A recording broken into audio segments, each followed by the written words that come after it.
ঘুরতে যেতে ইচ্ছা করছে, হাতে মাত্র একদিন টাইম, পকেটে মাত্র 300 টাকা, চাপ নিচ্ছ কেন বস?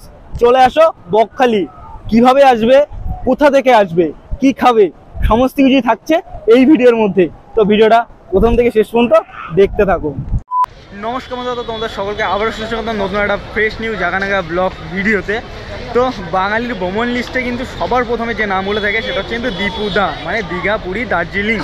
আর বাঙালির কিন্তু ভ্রমণ লিস্টে যদি কম খরচে সমুদ্র ভ্রমণ থাকে তাহলে হচ্ছে সেটা কিন্তু হচ্ছে গিয়ে বকখালি। আর আজকে কিন্তু আমাদের গন্তব্যস্থল কিন্তু হচ্ছে বকখালি।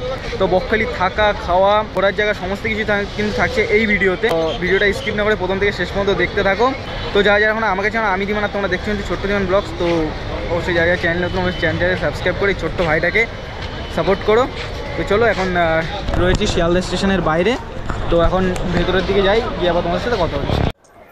এখন কিন্তু আমরা শিয়ালদা স্টেশনের ভেতরে ঢুকে গেছি। আর তোমাদের নামখানা লোকাল কিন্তু শিয়ালদা সাউথ ডিভিশনে দেবে। তো আমরা এখন সাউথ ডিভিশনের দিকেই হেঁটে হেঁটে যাচ্ছি। শিয়ালদা সাউথ ডিভিশনের 16 থেকে 20 নম্বর প্ল্যাটফর্মের ভিতরে যে কোনো একটাই কিন্তু আমাদের ট্রেন দিয়ে দেবে। আর আমাদের নামখানা লোকাল কিন্তু দিয়েছে এখন 17 নম্বর প্ল্যাটফর্মে। তোমরা শিয়ালদা থেকে যারা নামখানা যাচ্ছ তারা কিন্তু অ্যাপে যদি দেখো তাহলে কিন্তু শিয়ালদা থেকে ডাইরেক্ট কিন্তু নামখানা কিন্তু দেখাবে না, অ্যাপে দেখাবে কিন্তু লক্ষ্মীকান্তপুর। ওখানে দাঁড়াবে, দাঁড়ানোর পরে কিন্তু ওই ট্রেনটাই কিন্তু আবার নামখানা লোকাল কিন্তু চলে যাবে। তো এই দিকে রয়েছে আমাদের কিন্তু ট্রেন।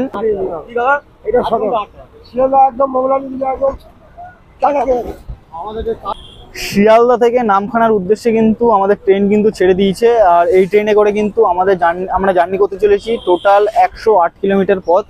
7:14 ছিল আমাদের ট্রেন শিয়ালদা থেকে। তো চলো, রাস্তায় যেতে যেতে তোমাদের সাথে কথা হবে।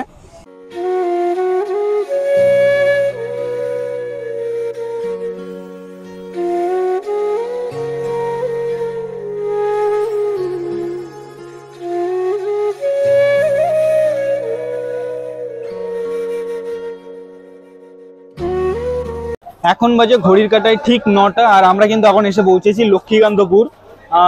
এই হচ্ছে আমাদের ট্রেন। আর এই ট্রেনটাই কিন্তু এখন লক্ষ্মীকান্তপুর থেকে কিন্তু নামখানা চলে যাবে।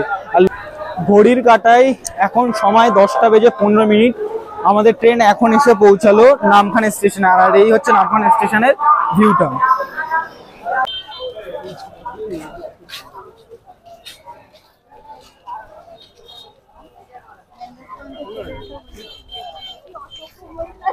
এখন কিন্তু রয়েছি আমরা নামখানা স্টেশনের একদম ঠিক বাইরে। আর স্টেশন থেকে বাইরে আসার পরে এই দিকটা কিন্তু রয়েছে অটো স্ট্যান্ড, টোটো স্ট্যান্ড। তো তোমরা এখান থেকে অটো টোটো রিজার্ভ করে কিন্তু তোমরা ডাইরেক্ট বকখালি মৌসুমী দ্বীপ চলে যেতে পারো। তো আমরা এখানে ভাড়া শুনলাম, টোটোতে ভাড়া বললো মাথাপিছু 70 টাকা করে, ডাইরেক্ট বকখালি নিয়ে যাবে।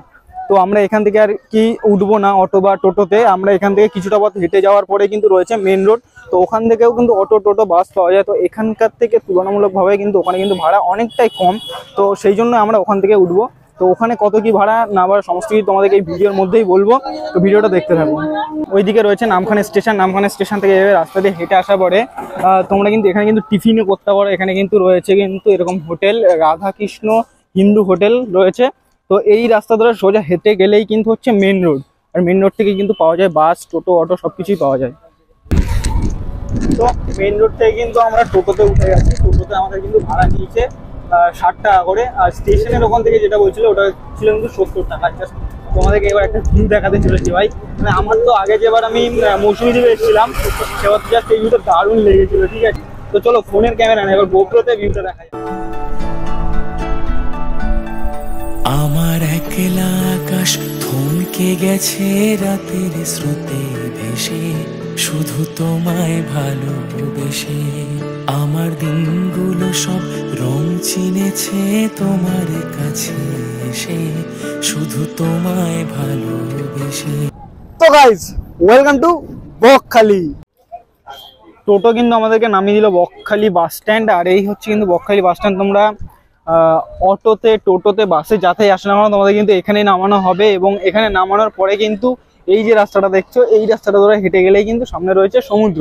আর এদিকে কিন্তু বহুত কিন্তু হোটেল রয়েছে খাওয়ার জন্য এবং থাকার জন্যও কিন্তু হোটেল রয়েছে। এরকম কিন্তু রাস্তার কিন্তু দুধারে কিন্তু এরকম প্রচুর কিন্তু খাবারের দোকান কিন্তু রয়েছে। তো তোমরা কিন্তু এখান থেকে খেতে পারো। বকখালি বাস স্ট্যান্ড কিন্তু রয়েছে ওখানে, আর বাস স্ট্যান্ডে এখানে এসে নামানোর পরে কিন্তু এই দিকে রয়েছে প্রচুর হোটেল, এদিকে রয়েছে কিন্তু প্রচুর কিন্তু হোটেল রয়েছে। এখন বাজে ঘড়ির কাঁটায় ঠিক দুপুর 12:30, আর আমাদের কিন্তু দুপুরে খাবার কিন্তু চলে এসছে। দেখতে পাচ্ছ সুন্দর করে এখানে সাজিয়ে দিয়েছে ভাত, এদিকে রয়েছে আলু ভাজি, এদিকে রয়েছে কুমড়ো দিয়ে পুঁইশাক দিয়ে একটা তরকারি, এদিকে রয়েছে একটা লেবু দিয়েছে, একটা পেঁয়াজ দিয়েছে, এখানে কিন্তু একটা আলুর তরকারি দিয়েছে, এবং এখানে রয়েছে কিন্তু ডাল। এই টোটালটার দাম কিন্তু হচ্ছে 70 টাকা। তো তোমরা কিন্তু পরে যদি আবার ভাত তরকারি সবজি যাই নাও না কেন, কিন্তু সেটা হচ্ছে কিন্তু আনলিমিটেড। তোমরা যারা পার্সোনাল কার নিয়ে আসছো তারা কিন্তু এখানে কিন্তু গাড়ি রাখতে পারো, এখানে রয়েছে কিন্তু পার্কিং লট, ঠিক আছে। আর এখান থেকে সোজা গেলেই হচ্ছে কিন্তু সমুদ্র সৈকত, এখান থেকে কিন্তু আমরা দেখতে পাচ্ছি সমুদ্র। তো এখন গুটি গুটি পাই আর কি এগিয়ে যাচ্ছি সমুদ্রের দিকে। এখন কিন্তু আমরা চলে এসেছি একদম বকখালি সমুদ্র সৈকতের ঠিক সামনে, আর এদিকে কিন্তু দেখতে পাচ্ছ অনেক কিন্তু দোকান আছে। এই দোকানগুলো বন্ধ, আর এদিকে কিন্তু দোকান খোলাও আছে। এখানে কিন্তু নানান রকম ফলের দোকান আছে, নানান রকম খাবারেরও কিন্তু দোকান আছে।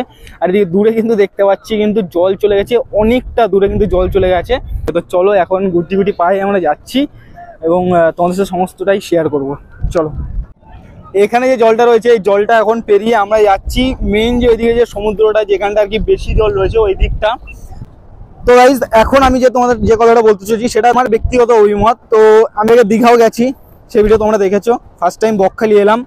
তো দীঘা গেলে স্নান করতে গেলে যে জিনিসটা আর কি হয়, কম বেশি সবার সাথে আশা করি হয়েছে, তোমরা আশা করি জানবে যে স্নান করতে গেলে সমুদ্রের ধার দিয়ে যে বড় বড় যে পাথরগুলো থাকে, ওই পাথরে কিন্তু অনেকে এসে ঢেউয়ের সাথে এসে বাড়ি খেয়ে কিন্তু অনেকের হাত পা কেটে যায়, চোট লাগে, ব্যথা লাগে, অনেকেরই অনেক সমস্যা হয়। তো এখানে এসে বকখালি আসার পর আমি কিন্তু একটাও ওইরকম বড় বড় কিন্তু পাথর দেখলাম না। আর মানে পাথর যেহেতু দেখলাম না, সেই জন্য কিন্তু ওই ব্যথা হওয়ার চান্সটা কিন্তু এখানে নেই। আর বকখালি বলে যে ঢেউ কম সেটাও কিন্তু বস না, ঠিক আছে। মানে ঢেউ কিন্তু আমি দূরে রয়েছে সমুদ্র, ওখান থেকে কিন্তু আমি কিন্তু সমুদ্রের আওয়াজ কিন্তু আমি শুনতে পাচ্ছি। দীঘাতে কিন্তু সারা বছর কিন্তু লোক থাকে এবং হাজার হাজার কিন্তু লোক থাকে সারা বছর, প্রতিদিন কিন্তু হাজার হাজার কিন্তু লোক থাকে দীঘাতে। বাট বকখালিতেও লোক আছে, বাট দীঘার মতো ওই রকম ক্রেজটা কিন্তু বকখালিতে নেই। তো একা একা নির্জন সময় কাটাতে চাও, গার্লফ্রেন্ডের সাথে নির্জন টাইম স্পেন্ড করতে চাও, ফ্যামিলির সাথে টাইম স্পেন্ড করতে চাও নির্জন, সমুদ্র দেখতে চাও, চলে আসো বাস বকখালি, বাড়ি কেন বসে। তোমরা যারা দীঘা, পুরী, বকখালি, মৌসুমী দ্বীপে যাচ্ছ, সমুদ্রে যাচ্ছ, সবার কাছে একটাই রিকোয়েস্ট, তোমরা যারা সমুদ্রে যখন নামবে অবশ্যই সাবধানে নামবে, তার কারণে সমুদ্রে কিন্তু চোরাবালি থাকে বিভিন্ন জায়গায়। তো এই জিনিসটা সবাই একটু মাথায় রেখে সাবধানে কিন্তু নামবে। তোমার নামের রোদ্দুরে আমি ডুবেছি সমুদ্রে, জানি না যাব কতদূরে এখনো।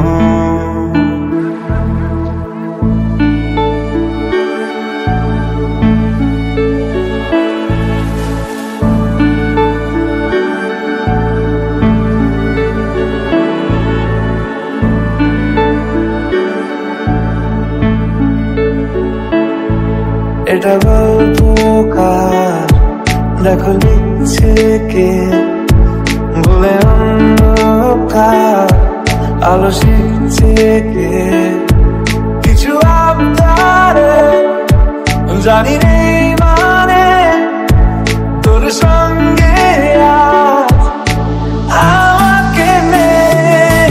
তো যাই হোক গাইস, আজকে ভিডিওটা এই পর্যন্ত রাখছি। তো ভিডিওটা তোমাদের কেমন লাগছে অবশ্যই কমেন্টে জানাও। যদি ভালো লেগে থাকে তাহলে জানাও কি করতে হবে, লাইক কমেন্ট শেয়ার সাবস্ক্রাইব, তোমাদের যেটা ভালো লাগে তোমার সেটা করে দাও। তো চলো আবার দেখাচ্ছি নতুন একটা ফ্রেশ নিউ জাগা নাগা ব্লগ ভিডিও নিয়ে। তখন কি লাভ ইউ গাইস।